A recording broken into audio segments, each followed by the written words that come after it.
আর যে খবর আপনাদের জানাচ্ছিলাম, নির্বাচনী প্রচার সভা থেকে বিজেপিকে আক্রমণ সায়নী ঘোষের।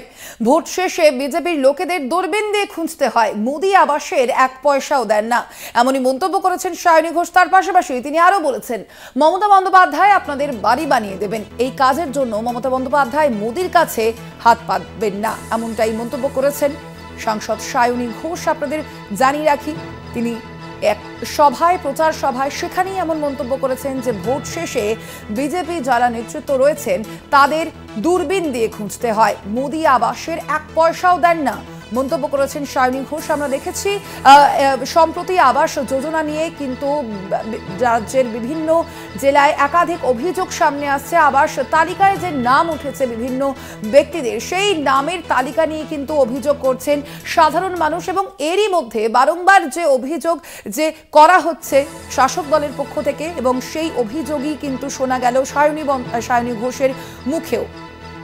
তিনি যেমনটা জানিয়েছেন যে ভোট শেষে যারা বিজেপির নেতৃত্ব রয়েছেন তাদের খুঁজে পাওয়া যায় না। আমরা বিষয়ে আরো বিস্তারিত জানবো। আমাদের সঙ্গে ফোন লাইনে রয়েছেন প্রতিনিধি তন্ময় চৌধুরী। তন্ময়, কি জানা যাচ্ছে এবার সায়নী ঘোষ ঠিক কি মন্তব্য করেছেন প্রচার সভায়? দেখো, গতকাল তেলেঙ্গানা বিধানসভার যে উপনির্বাচন, সেই উপনির্বাচনের দলীয় প্রার্থীর সমর্থনে বিভোরঘাটে একটি নির্বাচন জনসভা হয়েছে তৃণমূলের। সেখানে প্রধান বক্তা হিসেবে উপস্থিত হয়েছিলেন সাংসদ সায়নী ঘোষ। তিনি বক্তব্য রাখতে গিয়ে যেমনটা দাবি করছেন যে তৃণমূল কংগ্রেস সবসময় সারা বছরই মানুষের পাশে থাকে, সারা বছরই মানুষের কাজ করে, শুধু বিজেপির লোকদের মাত্র এই ভোটের সময় দেখা যায়।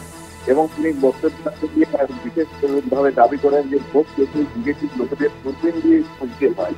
এমন কথা বলে তিনি মঞ্চে বক্তব্য রাখেন যে বিজেপির লোকদের সারা বছর মানুষের পাশে পাওয়া যায় না।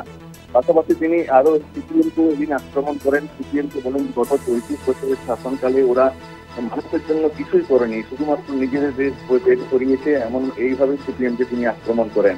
তিনি মুখ্যমন্ত্রীকে লক্ষ্মীর ভান্ডারের প্রকল্পের জন্য মুখ্যমন্ত্রীকে ধন্যবাদ জানান, এবং পাশাপাশি মহিলাদেরকে বলেন যে মুখ্যমন্ত্রী মহিলাদের জন্য যে কাজ করেছে তার জন্য মহিলারা যে বাড়ির অন্যান্য পরিবারের সদস্যদের কাছে হাত পাততে হয় না, মহিলাদের নিজেদের প্রয়োজনের যা কিছু প্রয়োজন তারা ওই লক্ষ্মীর ভান্ডারের থেকে মিটিয়ে নিতে পারেন বলে তিনি মঞ্চ থেকে দাবি করেন।